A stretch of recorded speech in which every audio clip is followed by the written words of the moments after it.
बात पहले से ही नास्तादमस ने ये बात कह दी थी कि ऐसे जैविक हथियार का यूज़ होगा, ऐसी ऐसी चीज़ों का यूज़ होगा जो पहले कभी आज तक हुआ नहीं, वो मानव सभ्यता का को विनाश के कगार पर ले जाने के लिए पर्याप्त होंगी और उसकी शुरुआत चाइना से होगी।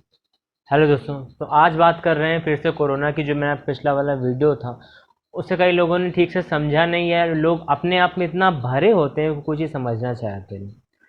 तो आज बात करेंगे चाइना के ब्रह्मास्त्र बायोवार की। बायोवार क्या होता है पहले तुम्हें इसको समझना जरूरी है, यदि तुम्हें कोई और चीज़ समझनी।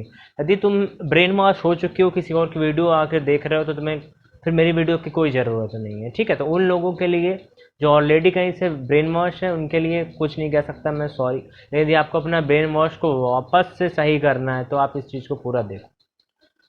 बायोवार क्या था, ये बहुत ही पहले से एक्चुअली में ऐसे वेपन्स बनाए गए थे, जब भी ये कि ऐसे वेपन्स जब यूज़ किए जाएं तो पता भी ना चले कि ये वेपन यूज़ किसने किया और उसका काम हो जाए। और यही है बायोवार। ठीक, और इस काम की शुरुआत चाइना ने की है, और ये बात पहले से ही नास्तादमस ने ये बात कह दी थी कि ऐसे जैविक हथियार का यूज़ होगा, ऐसी ऐसी चीज़ों का यूज़ होगा जो पहले कभी आज तक हुआ नहीं, वो मानव सभ्यता का को विनाश के कगार पर ले जाने के लिए पर्याप्त होंगी और उसकी शुरुआत चाइना से होगी। ठीक, तो अब यहाँ पे तुम एक बात ये समझो कि चाइना से इसकी शुरुआत हुई, तो कुछ लोग ये मुझसे काउंटर क्वेश्चन भी कर रहे थे, मैं आज उसका भी आंसर दूंगा। ठीक है, और कुछ लोग कहते हैं आप इनकी वीडियो देखिए, उनकी वीडियो देखिए। तो मैं आपको एक बात बता दूं, बहुत अच्छे से इसको समझ लो कि ये काम चाइना ने जानबूझकर पूरी दुनिया को बर्बाद करने के लिए किया। ठीक, बात समझो, ये उसने पर्टिकुलरली बनाया है। ठीक है, ये उसका हथियार है, इसको सबसे बड़ा हथियार है। बिना एक भी गोली चलाए उसने त्राही त्राही मचा दी पूरी दुनिया में। और उसके कुछ एजेंट लोग यहाँ पे बैठे हैं जिनको चाइना सपोर्ट करता है पैसे से और अदर भी चीज़ों से, और वो लोग क्या कर रहे हैं कि तुमको ये भ्रम फैला रहे हैं कि नहीं तुम्हारी सरकार झूठ बोल रही, तुम्हारे वैज्ञानिक बेवकूफ़ हैं और बाकी जो दुनिया के वैज्ञानिक और डॉक्टर हैं वो भी बेवकूफ़ हैं, हम सही बोल रहे हैं, चाइना की कोई गलती नहीं है। वो ये दिखा रहे हैं कि कोरोना कुछ नहीं है, कोरोना एग्जिस्ट नहीं करता, कोरोना एक नॉर्मल फ्लू है। देखो, कोरोना का मतलब तो एक फ्लू है, एक्चुअली कोरोना एक वायरस पहले से है, कोई नया नहीं है। लेकिन उसकी फैमिली में जो एक नया बंदा एंटर हुआ है कोविड 19 में, जो वायरस नया एंटर हुआ, इसको कोविड 19 इसीलिए बोला गया। 2019 में जो आया उसकी बात, या डिटेक्ट हुआ 2019 में, ये कहो तुम। ठीक है, इसको बनाने के प्रयास बहुत पहले से हो रहे थे और काफ़ी हद तक इन लोगों ने सफलता भी पा ही ली थी। अच्छा, अब एक चीज़ को यहाँ समझो। जो लोग कहते हैं चाइना ने कैसे कंट्रोल कर लिया है, ये बात है, तो देखो भैया, चाइना ने ही बनाया है तो उसने पहले उसका तोड़ भी बनाया, अपने पास रखा है। दुनिया को अब तक किसी को नहीं दिया। चाइनीज वैक्सीन किसी को पता है? किसी चाइनीज वैक्सीन निकाली, कोई ले रहा है?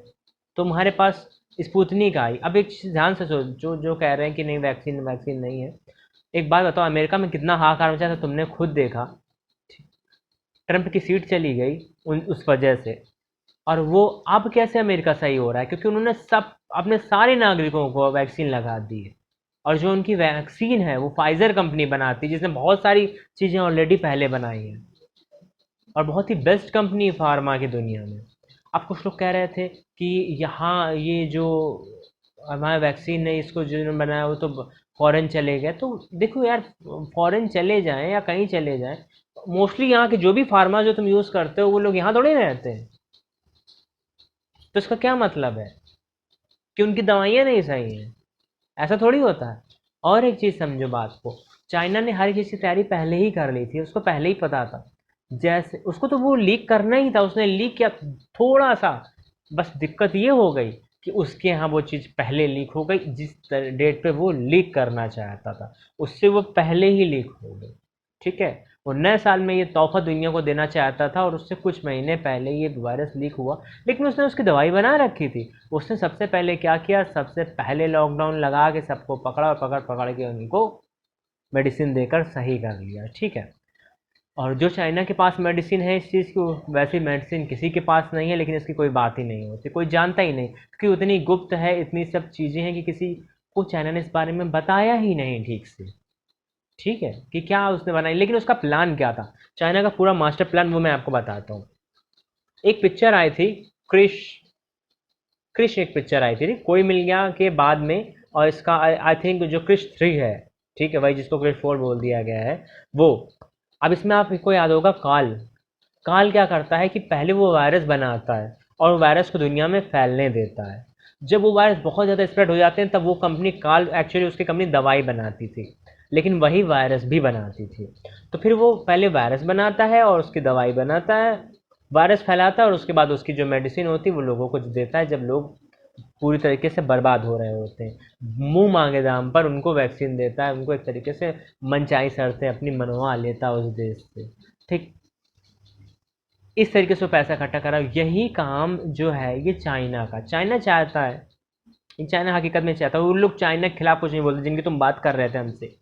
आप लोग की ये इनकी वीडियो देखो, उनकी वीडियो देखो, तुम ध्यान से देखो कि वो चाइना के ही एजेंट है। वो चाइना के खिलाफ कुछ नहीं बोलते। वो खुद एक्सेप्ट उसने किया कि मैं हांगकांग जाता हूँ, यहाँ जाता हूँ, वहाँ जाता हूँ, उसमें हांगकांग का उसने नाम लिया, हांगकांग चाइना नहीं। क्या भाई, तुम सोचो ना एक बात। ठीक है, लेकिन उसने चाइना का ही नहीं बोला। और तुम लोगों ने ये नहीं सोच रहा कि चाइना को बचाने की कोशिश बंदा क्यों कर रहा है, क्यों वो चाइना का नाम नहीं ले रहा। ठीक है, अदर चीज़ों का नाम वो ले रहा है, उनको सब कुछ कह रहा है, लेकिन चाइना का नाम क्यों नहीं। चाइना इस समय का ना इंडिया का सबसे बड़ा दुश्मन है। इंडिया का नहीं, मानवता का सबसे बड़ा दुश्मन है।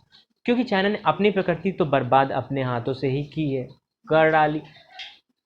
फिर वो पूरी दुनिया पे कब्जा पाने के लिए पूरी दुनिया को ही बर्बाद करने चला है। महाशक्ति बनने की होड़ और पागलपन जितना चाइना के अंदर है उतना किसी के अंदर नहीं। तुम एक बात ध्यान से देखो, ये चीज़ को तुम क्यों नहीं देख पा रहे। सारी दुनिया की इकोनॉमी जब निगेटिव जा रही है तो एक अकेला देश जिसकी इकोनॉमी पॉजिटिव में जा रही है, एक देश, पूरी इस पूरे दुनिया में सिर्फ एक ही देश है जो उस वायरस को कहा था कि यहीं से निकला है, लेकिन उसको नुकसान नहीं, अब बाकियों को नुकसान हो रहा, क्योंकि ये हथियार उसी ने चलाया है। जो ब्रह्मास्त्र चलाता है नुकसान उसका नहीं, सामने वाले का होता है जिस पर चलाया जाता है। ठीक उसका फायदा हो रहा है। जहां भारत तरक्की कर रहा था, अदर कंट्रीज तरक्की कर रही थी, उसने सबको पकड़ के एक ही बार में डुबो दिया है। इस चीज़ को आप समझो।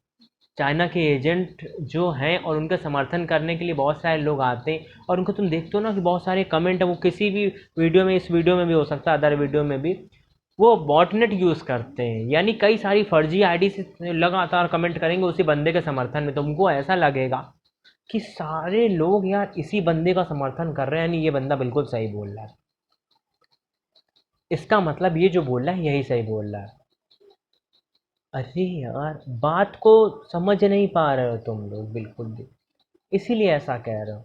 ठीक, मेरा कोई अपना पर्सनल फायदा नुकसान नहीं है। मैं ये चैनल क्यों बनाता हूँ, अवेयरनेस फैलाने के लिए। अब कुछ लोग कहते हैं आप पलटी मार गए। अरे भैया, क्या पलटी मार गए हम? क्या हमने बोल दिया रॉथस्चाइल्ड को क्लीन चिट दे दी है? क्या मैंने बैंकों का अमेजन के बुक को जो है, जिस पे मैंने इतना बात की है, अब मैंने क्या उससे विपरीत बोल रहा हूँ? वो जो चीज़ें मैंने कही हैं वो भी सही है, ये जो मैं अभी कह रहा हूँ ये भी तुमको समझाया क्या, तुमको चीज़ समझ नहीं आ रही है कि किसका एजेंडा है। अब कुछ लोग यहाँ पर पता है बिल्कुल बिल्कुल नहीं समझते, ऐसे ऐसे क्वेश्चन कर रहे हो तुम लोग जिसकी कोई बेस ही नहीं है। तो ये इसीलिए कर रहे हो क्योंकि तुमको पता नहीं है कि एक्चुअली में चीज़ें कैसे काम करती हैं, क्या होता है बायो। ये अभी स्टार्टिंग हुई है इसकी, अब देख लेना। यदि यहाँ से थोड़ी सी गलती हो गई कि इनके पहले लीक हो गया, वरना किसी को चाइना का कोई नाम तक नहीं लेता, चाइना का कोई नाम भी ना लेता। ऐसा क्लीन काम किया था उसने। और तुम देखना भविष्य में वो लोग ऐसे ऐसे वायरस बना रहे हैं और इसको बहुत और ज़्यादा सेफली लीक करेंगे। वो एक से एक डेडली वायरस बनाएंगे और हम लोगों को आगे चल के हाहाकार का सामना करना पड़ जाएगा, मेडिसिन उन्हीं से खरीदनी पड़ेगी। जबकि भारत खुद मेडिसिन और ये फार्मा सेक्टर में बहुत आगे है, बावजूद इसके चाइना चाहता है कि सारी दुनिया के सामने घुटने टेक दे। ठीक है, इस चीज़ को समझो कि जेनरिक चीज़ों में भारत की सबसे, पूरी दुनिया में भारत का डंका बजता है। भारत के इतने अच्छे साइंटिस्ट हैं जितने अच्छे किसी के पास साइंटिस्ट नहीं है। अमेरिका के पास भी जो साइंटिस्ट हैं वो भारतीय मूल के हैं। तो क्या चाइना के साइंटिस्ट स्पेशल आ गए? अरे चाइना वाले इसकी तैयारी ही कर रहे थे, इसलिए उन्होंने ये काम कर लिया। यदि कोई ये बोल रहा है कि ये बिल्कुल फेक है, हाँ, मैं ये नहीं बोल रहा कि ये महामारी इससे बड़ी कोई महामारी नहीं, ये जो इससे पहले आई है उनके सामने ये बहुत छोटी है। उनके तुलना में बहुत छोटी। वो ऐसी ऐसी चीज़ें हैं जिन्होंने 200 300 साल तक बार बार आ कर लोगों को मारा है, और उनके मारने की दर 10% के भी ऊपर थी। ठीक है, ये कोरोना की दर यदि 1% है तो उसकी दर 10% के भी ऊपर थी। तो ऐसा मैं नहीं कह रहा हूँ, ठीक है, लेकिन इस चीज़ को समझो कि हाँ ये है। अ- और इसका ये मतलब नहीं है कि हाँ अब हम सब लोग ख़त्म हो जाए, ऐसा कुछ नहीं है। ठीक, लेकिन हाँ जो चीज़ है वो चीज़ है। नॉर्मल फ्लू, नॉर्मल फ्लू जो होता है उसकी जो रेट होती है किल करने की, वो इसकी इसका 100वां और 1000वां हिस्सा होता है। इसलिए इस चीज़ को बहुत ही अच्छे से समझ लो। अब बात बाकी आप लोगों के ऊपर है, जो आप लोग समझना चाहते हो, जो मतलब निकालना चाहते हो आप लोग निकाल सकते हो। तो होप कि आपको ये वीडियो समझ में आई होगी, आप कुछ हद तक समझे। आप यदि चाइना का और एजेंडा समझना चाहते हो कि चाइना का एजेंडा क्या है, आप 2030 के एजेंडे की लोग बात कर रहे हैं कि एजेंडा 2030 क्या है। एक्चुअली एजेंडा 2050 क्या है ये पता है आपको? जो चीज़ें मैन है 10 साल में या 9 साल में, ऐसा नहीं है कि बहुत बड़ा काम ये लोग कर पाएंगे, मैं बता दूंगा। लेकिन 2050 तक क्या हो जाएगा इस चीज़ की आपको कोई अभी जानकारी नहीं है। ठीक है, तो होप कि आप किसी भी, चाहे मेरी बात हो चाहे किसी और की बात हो, ठीक है, उसके किसी के आपको भक्त नहीं बनना है। आपको क्या करना है कि अपना दिमाग खुला रखना है, और शातिर चाल जो कुछ देश चलते हैं उनको समझना है। ठीक, चाल एक बंदा दो बंदा या एक फैमिली बैठकर नहीं चलते, पूरे पूरे देश में एक तबका होता है जो सबसे ऊपर होता है, जिसके अंडर में वो देश होता है, और वो उसी के अंडर में अदर चीज़ें भी आती हैं। ठीक है, जिसके हाथ में देश है उसके हाथ में सब कुछ। आज जिसके हाथ में साइंस की पावर है उसके पास सब कुछ। तो गैस मिलते हैं अगली वीडियो में, तब तक के लिए नमस्कार।